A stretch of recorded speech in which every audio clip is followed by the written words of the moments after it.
di lingkungan saya tuh selalu gini, kok jadi ustadzah sih kayak gitu. Buah eman lulusan UGM kok jadi ustadzah kayak gitu kan. Tapi saya menguatkan bahwa sebenarnya ustadzah itu sangat-sangat mulia kayak gitu. Tidak bisa dibandingkan dengan dunia yang fana kayak gitu kan.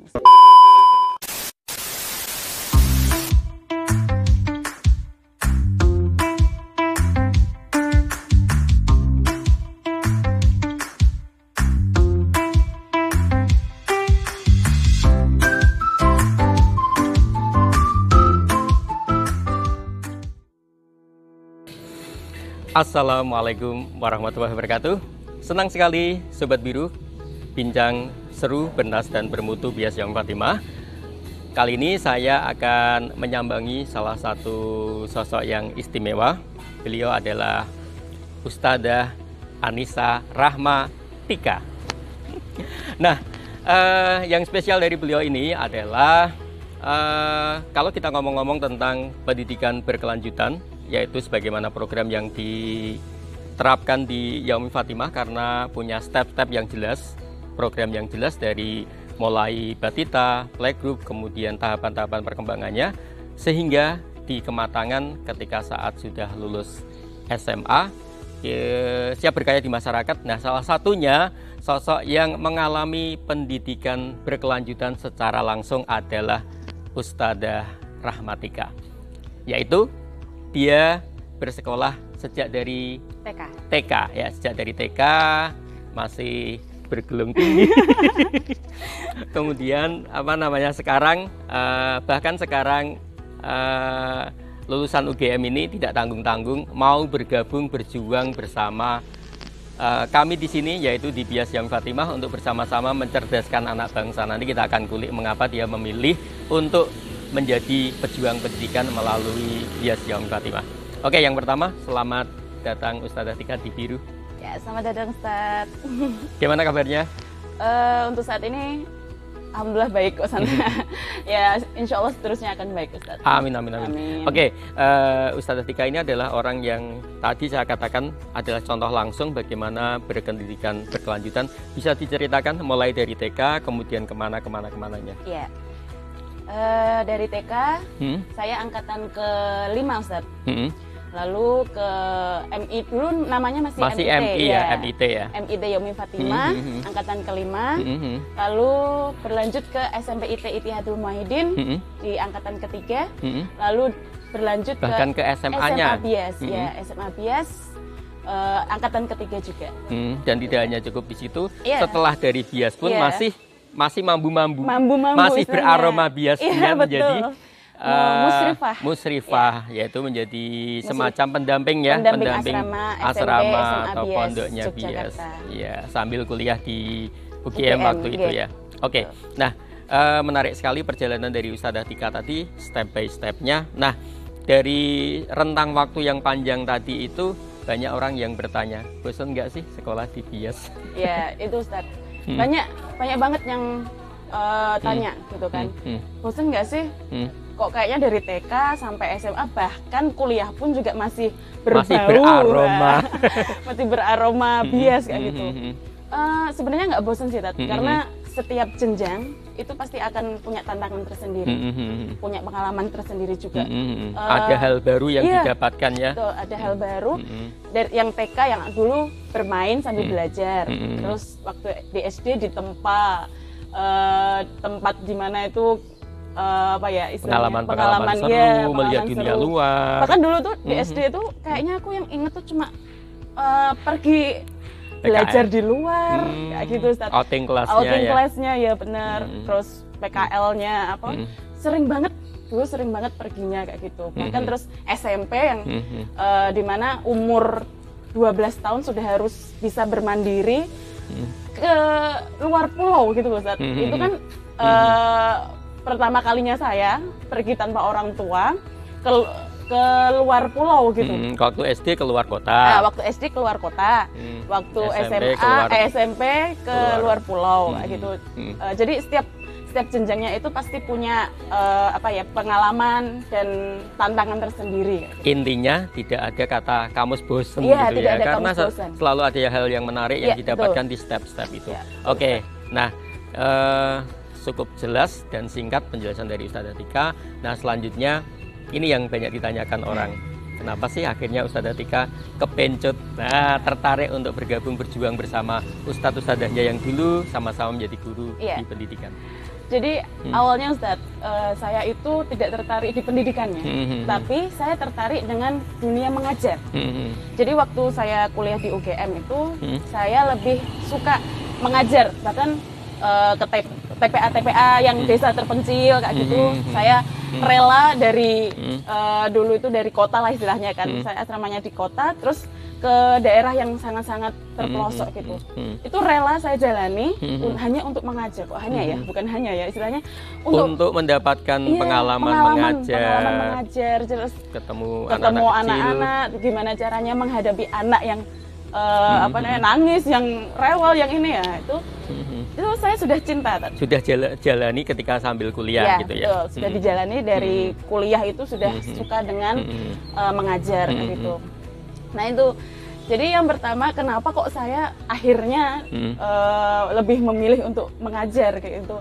Karena memang yang pertama itu tadi bukan bakat, saya lebih mencintai, punya passion di situ, passion untuk mengajar. Lalu yang kedua dukungan dari orang tua, di orang tua bukan memaksa, tapi mengarahkan, terus memberi arahan untuk bahwa mengajar itu lebih mulia gitu. Artinya orang tua sudah istilahnya tidak lagi memandang urusan kepada materi dunia gitu, tapi lebih sebagai kemanfaatan dunia akhiratnya Mbak Tika gitu, dengan mengarahkan menjadi seorang ustadzah. Oke, sangat menarik sekali. Nah, ketika pengalaman akhirnya terjun bersama dengan anak-anak sekarang ini, ketemu dengan ustadzah yang dulu adalah ustadzahnya, sekarang menjadi rekan kerja atau partner, gimana yang dirasakan? Yang dirasakan yang pertama dulu ya, ketemu Ustadz Wiji bahkan. Assalamualaikum Ustadz Wiji. Waalaikumsalam. Masih canggung. Sekarang sudah seperti partner. Bahkan dulu Ustadzah ada yang bilang, ya Allah Mbak Tika dulu itu seperti ini. Saya mendapatkan banyak cerita gitu kan. Masa sih aku seperti itu? Kadang-kadang kita nggak nyadar ya dulu kita begitu. Iya, ternyata dulu Ustadzah Tika tuh seperti ini. Oh iya ya gitu. Jadi dulu awal masuk ya Umi memang sangat grogi, sangat canggung. Tapi terus pada akhirnya bisa saling mewarnai Ustadz. Sekarang kan ustadzahnya bisa mencampur dengan generasi milenial gitu ya. Artinya memberi sentuhan kemudaan, kekinian gitu ya. Lebih kekinian gitu. Oke. Itu pengalaman Mbak Tika ketika masuk, kemudian akhirnya menjadi sekarang menjadi teman kerja, dulu gurunya sekarang jadi teman kerja. Yang dirasakan ada seperti itu, ada tantangan-tantangan tersendiri juga, bahkan sekarang bisa saling support ya, saling mewarnai. Gaya kekinian itu remaja atau kayak sekarang itu seperti ini, sehingga ustadzah bisa terus upgrade menyesuaikan diri dengan keadaan. Nah, Ustadzah Tika, tadi kita sudah ngomong-ngomong tentang itu. Nah, kira-kira dari hal-hal yang berkesan selain tadi, sekarang ketika sekarang menjadi ustadzah, itu ada perasaan, oh berarti seperti ini ya, dulu kalau nggak ada bisa seperti ini, ada perasaan begitu nggak? Ketika sekarang sudah mencoba menjadi seorang ustadzah, kemudian ketemu karakter-karakter yang mungkin mirip dengan Mbak Tika di masa lalu. Kira-kira ada perasaan seperti itu nggak? Iya Ustadz, jadi kalau yang perasaannya seperti itu, oh dulu aku tuh seperti ini, jadi aku tuh pengennya harus diapain sih sama ustadzah kayak gitu. Jadi masih melekat lah Ustadz, kan masih sama ya cara. Artinya treatment yang dilakukan ustadzah itu menginspirasi gitu ya? Iya, sangat menginspirasi dan itu tuh bisa untuk belajar mengajar anak sekarang kayak gitu, tinggal dimodifikasi. Jadi supamanya kayak anak yang nggak suka makan gitu. Dulu saya juga gitu Ustadz, sebenarnya sebelum dulu tuh saya susah makan Ustadz katanya. Artinya susah makan ya? Susah makan susah waktu gitu. Kecil Ustadz, masih kelas ya TK SD kayak gitu. Sebelum kenal juga dengan kuliner lainnya yang wow gitu kan. Nah terus dengan ustadzah yang merayu, terus memberikan cerita, terus akhirnya saya suka makan nggak gitu sampai sekarang Ustaz. Ya itu, seperti itu berarti. Nah itu saya terapkan kepada anak-anak. Kalau ada yang nggak suka makan, ada yang mencela makanan. Nah tapi tidak dengan kayak menghajar, tapi dengan cara yang halus. Nah gitu, bagaimana cara menghadapi anak yang susah makannya dengan dialogis dengan cara halus gitu, tidak harus cara menghajar gitu. Tidak frontal, maksudnya nggak boleh. Tapi kenapa nggak boleh dengan melalui penjelasan yang ilmiah dan bisa dimengerti oleh anak. Nah betul, gitu, itu Ustaz. Pengalaman sekarang ya. Kemudian dari cerita-cerita yang istimewa tadi, step by stepnya yang teratur tadi ya, yang paling dirasakan Mbak Tika itu apa? Maksud saya gini, dengan pola sentuhan pembelajaran yang teratur tadi ya, dari TK, kemudian bahkan sampai SMA, kemudian bahkan kuliah pun masih bersentuhan dengan lingkungan pendidikan di BIAS dan BIAS Yaumul Khotimah. Nah, kira-kira ada nggak yang dirasakan Mbak Tika itu bedanya saya dengan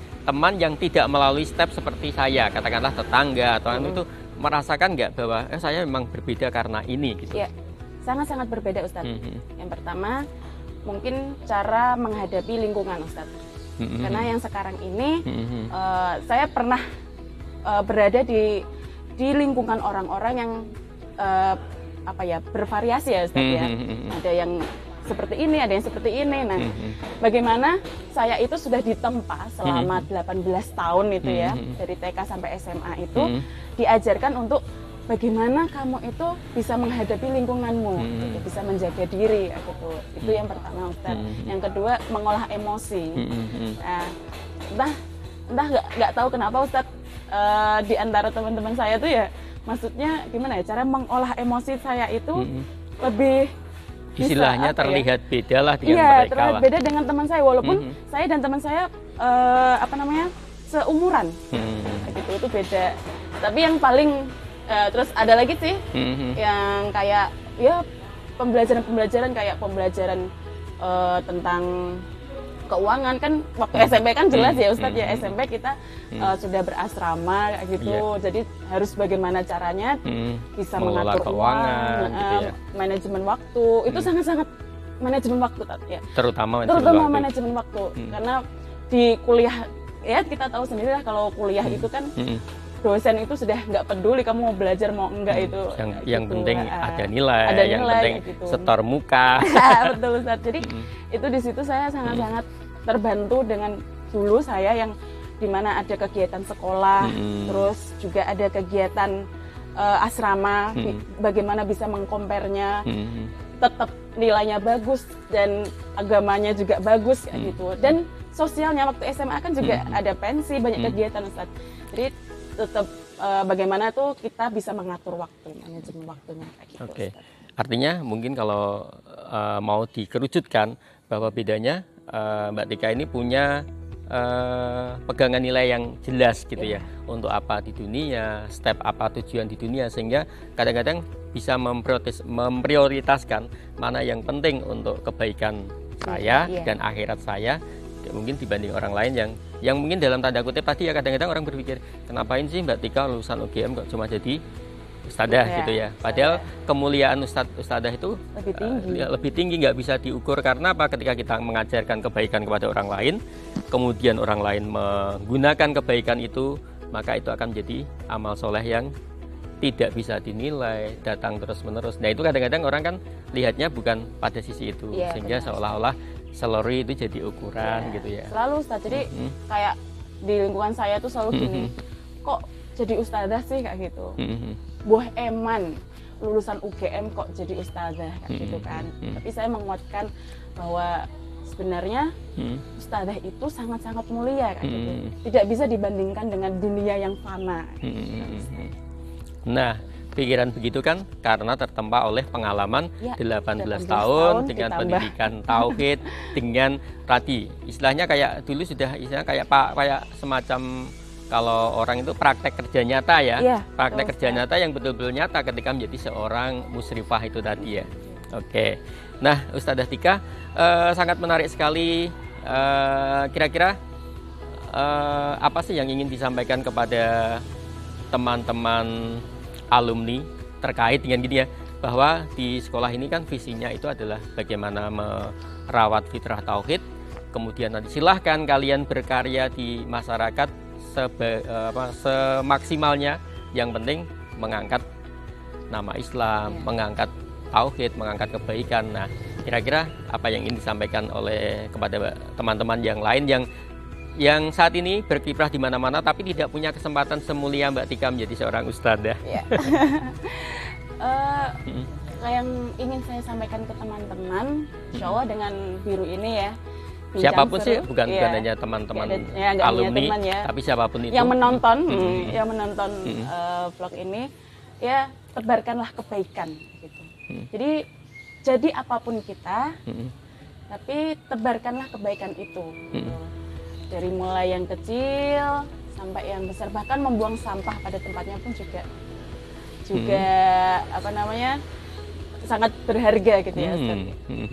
Bahkan dulu itu ya, selalu dari sekolah dulu kan sudah terbiasa, bahkan di masa-masa itu semoga kebiasaan itu masih berlaku sampai sekarang ya. Dulu di angkatannya Mbak Tika ke atas, bahkan ke bawahnya mungkin kan dulu membuang sampah itu kan kalau nggak ketemu kan sampai bingung, disakuin. Sampai gini Ustaz, sampai ibu itu pernah bilang gini kan di tas, waktu membuka tas itu sampai gini, ya Allah ini tuh isinya apa, sampah, soalnya nggak ketemu sampah Bu, katanya ketemu tempat sampah, soalnya nggak ketemu tempat sampah Bu, jadinya kata ustadzah itu kalau nggak ketemu tempat sampah dimasukkan ke tas gitu, terus sudah dimasukkan tas lupa deh mau membuang ke tempat sampah kayak gitu Ustaz. Jadi hal-hal yang semacam itu Ustaz, sampai makanan yang makan sayur itu sampai dicek, bahkan dulu sempat ada yang pernah sampai dimasukkan itu tuh sampai dicek sampai yang sekecil itu gitu. Terperhatikan gitu ya, terperhatikan dan terbudayakan gitu. Semoga budaya-budaya untuk bersih, untuk yang paling pokok bukan pada kenapa tadi anak-anak sampai membawa sampah ini ke dalam tas karena belum menemukan tempat sampah, karena ada penjiwaan mau tak buang sembarangan kan ustadzah nggak tahu, tapi Allah Maha tahu. Sudah tertanamkan dari dini seperti itu, sehingga berusaha mencari tempat sampah sampai ketemu. Kalau nggak ketemu dibawa di kantong bajunya, bahkan di kantong tasnya. Nah, itu adalah cerita-cerita menarik. Nah, satu lagi sebelum kita mengakhiri perbincangan ini, hal yang paling terkesan dari selama 18 tahun belajar di Bias Yaumi, itu apa yang paling berkesan? Saya yakin semuanya mengesankan gitu ya. Ustaz. Yang paling masih teringat, wah peristiwa ini bisa katakanlah kemah. Ada yang teringat dengan kemahnya, ada yang teringat dengan editornya karena selalu beda dengan sekolah lainnya. Betul Ustaz. Jadi yang paling terkesan itu waktu SMP IT ya, pergi ke Kalimantan itu ya, dimana kalau teman-teman saya yang di luar SMP IT kan perginya pasti ke Bali ya Ustaz ya.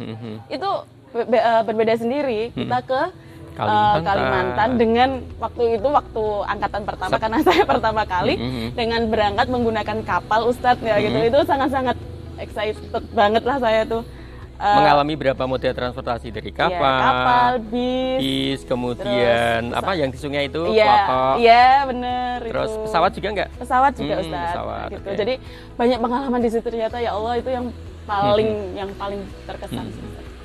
Yang paling pokok sih mungkin yang diajarkan, ditunjukkan kepada kita bahwa negeri kita itu kaya raya sekali dengan diajak ke tempat tambang, melihat luasnya hutan di Kalimantan, kemudian tapi yang sedih mungkin di kepedulian terhadap aset-aset itu seperti ternyata dijual orang hutan dan lain sebagainya. Bahkan yang peduli justru orang-orang dari luar gitu ya. Nah, itu bukan peduli Ustaz, peduli. Oh, peduli dalam mereka pun ternyata ada tanda kutip, ada istilahnya kayak ada sesuatu yang didapat lah paling enggak, meskipun itu organisasi namanya sosial, tapi kan dengan diajukan keluar ada dana-dana yang melimpah di sana sehingga orang bermain di situ, dan itu adalah sebenarnya kenapa tidak kita gitu ya? Ya, kenapa tidak kita? Dan itulah misi ya, Set ya, bahwa kita waktu itu SMP IT diajak ke Kalimantan itu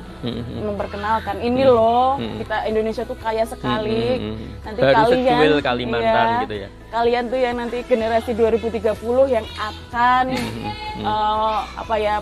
memimpin negeri ini. Kira-kira Mbak Tika optimis nggak dengan Indonesia 2030 era generasi anak soleh? Iya Ustaz, saya sangat optimis. Dengan melihat sepak terjangnya dari para alumni gitu Ustaz. Teman-teman yang para teman-teman di luar ya.